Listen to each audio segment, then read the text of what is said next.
Bago ang lahat, ako munang ipinapabot ang pinapasapupuri, pagpasalamat, pagluwalhati, pagdakila sa ating pinakamahal na Panginoon Jesucristo. At ibinibigay mo ulit paggalang, respeto sa ating minamahal, ginakalang na ebanghelista, ang ating beloved pastor, Will Estrada Almeida, then time prophet of our loving God.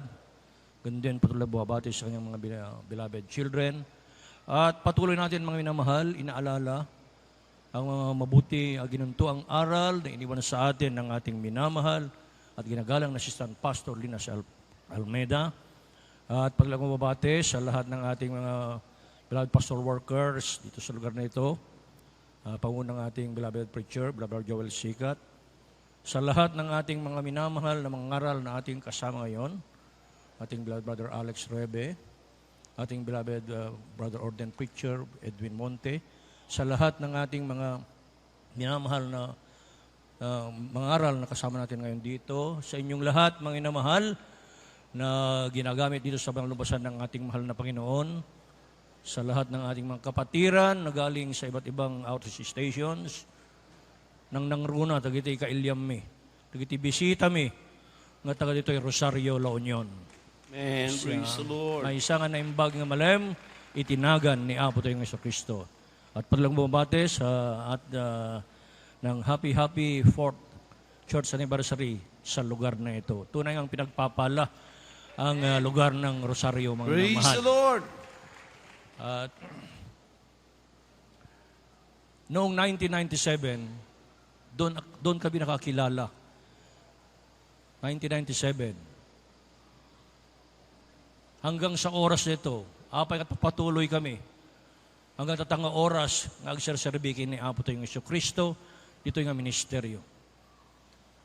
Sapagkat mga minamahal, totoo ang Diyos dito na ating pinaglilingkuran. Bilang aking training, isang abogado, isang huwes, hindi ako niniwala pag wala kang ebidensya. Kung wala kang prueba, hindi ka ako naniniwala.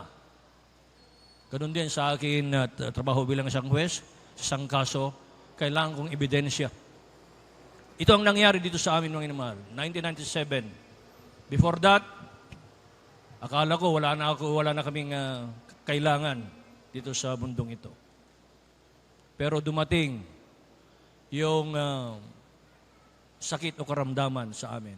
Una, sa aking beloved wife noon. 11 years, talagang ipinasok namin sa ospital yan. Sa Metro Manila, mga inamahal. Sa mga malalaking mga hospital doon, at saka mga doktor, mga manggagamot. Isa pang doktor niya yung doktor ni First Lady Imelda Marcos. 11 years, wala kaming ginawa, pumasok, ilabas sa ospital. At nung dumating ng 1997, sabi ng kanyang doktor, magpa-opera ka, otherwise mamamatay ka na. Sapagkat ang findings noon, mga inamahal, lahat ng maugat. Di urat nga pa na itipuso na, barado. So immediate operation ko na. Pero ang aking beloved, kung una sila nakilala at saka mga mahal na anak. At habang andun sila sa Maynila noon, tumawag sa akin. Sapagkat na-assign na ako as a trial court judge dito sa La Union, dito sa Kababunguna, as a municipal trial court judge. Kaya ang sabi niya, ito ang advice ng doktor, magpa-opera daw ako, maghanda ng $250,000. Yan ang sabi. Pagkat gusto ko talaga ang galingan, at wala na kaming nakita, pupunta sa mga doktor, sa mga gamot, hindi rin kami nagkulang sa panalangin ng ating mahal na Panginoon. Kung saan kami pupunta, mga simbahan. Halos sa mga simbahan dyan sa Metro Manila na puntahan namin. Ganun din, panalangin. Agnubnubin na kang kanayon na beloved wife ko. At adutinong binana ngam di libro nga inusar ko nga nagadal akas abogado. Ngam awan iti nakita mi. nga papanakimbag. Walang nakita, kundi lumala ng lumala ang sakit na yan. Pero nung sinabi sa akin, magpapa-opera, na yun ang advice ng doktor, pero ang sabi niya, hindi na ako magpa-opera. Maglilingkod na lang ko dito sa Jesus Miracle Crusade International Ministry. Rinespeto ko yung decision niyan kasi hindi ako naniniwala sa mga itong gawain noon, mga minamahal. Kaya sumama rin ako, pumunta ko sa mga ganito, krusada, mga Bible studies, mga gawain ng ating mahal na Panginoon. Sa noong May 1997, nung sinabi siya magpa-opera. Pero hindi siya patuloy, mga minamahal, na patuloy siya naglingkod dito sa ministeryong ito. In a few months, yung kanyang karamdaman, pinagaling ng ating pinakamahal na Panginoon. Bakit ko masabing pinagaling? Sapagkat bago kami nakakilala dito, ang kanyang sakit sa dibdib at sa likod, halos everyday yan. Halos every other day, tiyatakbo namin sa ospital yan. Napakaraming gamot. Mga laboratory exams. At hindi siya makagalaw na maigi. Magwalis lang ng few seconds yan. Mapapagod na, hihiga na yan. Pero salamat sa ating mahal na Panginoon. Nung siya'y nakilala, nagbautismo sa tubig sa pangalan ng ating mahal na Panginoon. In a few months, in a couple of months, sabi niya, pinagaling ako ng ating mahal na Panginoon. Sapagkat the nung Lord. balik ng kanyang lakas, nakapagtrabaho na siya. Wala nang gamot, tinapon lang ng gamot, na napakaraming gamot, napakamahal na gamot. Hindi na bumalik sa doktor. At nakita ko nga siya, mga minamahal, ang kalakasan na ipinagkaloob sa kanya ng ating mahal na Panginoon. Bagaman nangyari yan, hindi pa rin ko fully na convinced na totoo ang gawain nito. Habang ako'y sumasama sa kanya, dumadalo, baka hindi pa ako nagbautismo, nagkaroon ako ng sugat dito sa aking right foot. Nag-umpisa ng ulo ng posporo. Imagine, ulo ng posporo. Yan ang sugat. Bagaman hindi pa ako nakakilala, nagdepende na ako sa mga doktor, sa mga gamot. Pero habang ako nagagamot, o nagkukonsul sa doktor, sa maraming mga gamot na binigay, lumala ng lumala. Nagtaka ako. Hanggang yung sugat kong yan, naging ganito ang kalaki. Nagnananayan. Hindi ko na mailakad ang aking paa, yung right foot ng inamahal. Kaya sabi, dapat ho magbautismo kayo para niyan ang lubusan. Sabi ko sarili ko, mahal na Panginoon, mapautismo ako, pero ipakita mo na ikaw tunay na Diyos dito sa ministeryo ito. Totoo, mga minamahal, nung ako'y binautismuhan, pag-ahon ko sa baptismal tub, yung sakit na aking naramdaman, inalis ng ating mahal na Panginoon. Praise the Lord. Yung Hallelujah. mga minamahal, nawala. Kaya ang sabi ko, totoo ang Diyos dito. Kaya kami nagpatuloy sa aming paglilingkod. Hindi lang yan ang ebidensya kung bakit siya sabi na buhay ang Diyos. Pagbabago ng buhay. Maraming bisyo. Lalo na kasama ko yung mga kapwa kong abogado o huwes, mga minamahal. Talagang talamak, lalo yung pag-inom, pagsugal, na hindi ko naalis yan. Laging sinasabi sa akin, pag ako'y malasing, hindi na ako inom. Pero in few days, after pagkalasing yan, balik sa inuman. Pero nung ako'y nagbautismo sa pangalan ng ating mahal na Panginoon, ang mga bisyong yan, inalis ng ating pinakamahal. Praise the Lord. Hallelujah. Kaya totoo. Hindi lang yan ang prueba na aking sinasabi kung bakit ang ating Diyos na pinaglilingkuran dito ay buhay at mapagpala. Ang inamahal. Dumating din mga pagsubok. Ating napapahinggan sa ating mga kapatiran.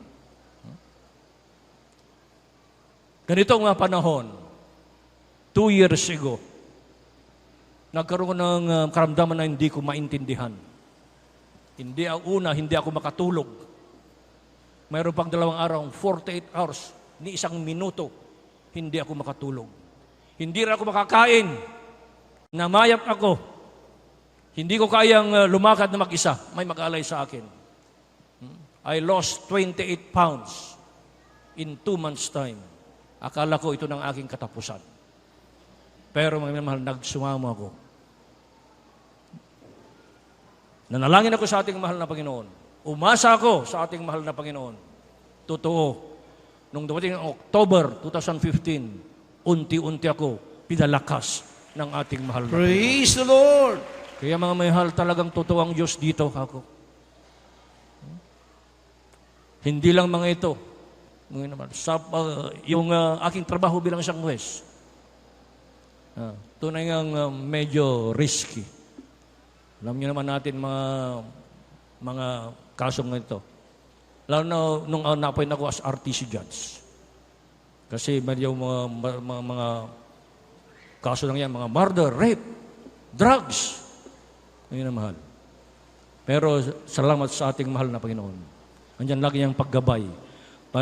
Bagaman kung minsan nandiyan mga pressure, mga inamahal, tatawagan ka.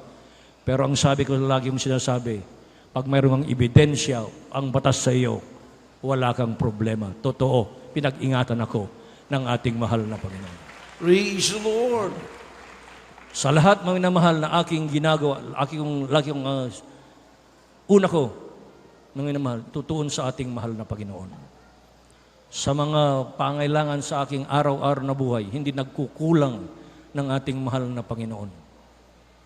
Andyan lagi ang kanyang pagpapala, mga material, mga financial blessings. Hindi ko alam kung saan nanggaling yan, pero isang aking isasabi, ito'y mga pagpapala na ating natanggap, nagmumula sa ating mahal na Panginoon. Kaya sa lahat mga ito, mga minamahal, sa aking buhay hanggang sa oras na ito, hindi ako bumitaw sapagkat totoo ang Diyos dito. Nagpatuloy ang kakabsat, tamok na ti Diyos dito'y agpaiso, pudno. Managparabor nga Diyos. Tiantay rang aramidan, barbaro, sa iyong mga baguhan, magpatuloy ho kayo. Totoo. Hindi kami pupunta sa mga lugar na ito. In 20 years, hindi kami pupunta sa mga krusada o mga iba't ibang lugar kung hindi namin napatunayan na totoo ang ating Diyos dito na pinaglilingkuran. Hindi namin gagasin ng mga pera o time na sa aming buhay kung hindi namin patunayan na buhay ang Diyos dito sa ministeryong ito. Kaya magpatuloy ho tayo. Walang kalugihan ang maglilingkod sa ating mahal na Panginoon. Bagkos, pagpapala, siksik, liglig na umaapaw na nagmumula sa ating mahal na Panginoon. At hindi lang yan. Pag tayo nagpatuloy, anumang oras daring ang ating mahal na Panginoon, tayo kanyang kasama bilang takapagmana ng buhay na walang hanggan. So, kaya ito ating tingnan. So, hintay kitain, kakabsat, kumpleto ang agparabor ti Diyos, hanak pagkurkurangan. Kaya na kayo, nga barbaro, kunakbanan, agpatuloy kayo, agbautismo kayo, agpatuloy ang serbita, no, ado kitay parabor, yung kayo maganda ta, dumtang matitibiyagyo. Awan ti aramidan tayo, inusan na agserbilaan, kiniapo tayo ng Jesucristo. Dito lamang lahat ng papuri, pasasalamat, pagluwalhati, pagdadakila, ay para lamang sa ating pinakamahal na Panginoon Jesucristo. Amen. Praise the Lord. God bless you po, beloved preacher, Judge Manuel Aquino, sa kanyang